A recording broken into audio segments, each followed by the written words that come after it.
ಪ್ರೇಮಲೋಕದಿಂದ ತಂದ ಪ್ರೇಮದ ಸಂದೇಶ ಭೂಮಿಯಲ್ಲಿ ಹಾಡಿ ತಿಳಿಸೋಣ. ಪ್ರೀತಿ ಹಂಚೋಣ, ಆನಂದ ಪಡೆಯೋಣ, ಬನ್ನಿ ಪ್ರೇಮ ರಹಸ್ಯ ಹೇಳೋಣ.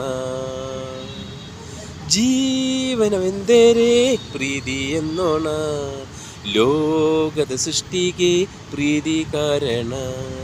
ಜೀವನವೆಂದರೆ ಪ್ರೀತಿ ಎನ್ನೋಣ, ಲೋಕದ ಸೃಷ್ಟಿಗೆ ಪ್ರೀತಿ ಕಾರಣ. ಪ್ರೇಮ ಲೋಕದಿಂದ ತಂದ ಪ್ರೇಮದ ಸಂದೇಶ ಭೂಮಿಯಲ್ಲಿ ಹಾಡಿ ತಿಳಿಸೋಣ. ಪ್ರೀತಿ ಹಂಚೋಣ, ಆನಂದ ಪಡೆಯೋಣ, ಬನ್ನಿ ಪ್ರೇಮ ರಹಸ್ಯ ಹೇಳೋಣ. ಜೀವನವೆಂದರೆ ಪ್ರೀತಿ ಎನ್ನೋಣ, ಲೋಕದ ಸೃಷ್ಟಿಗೆ ಪ್ರೀತಿ ಕಾರಣ.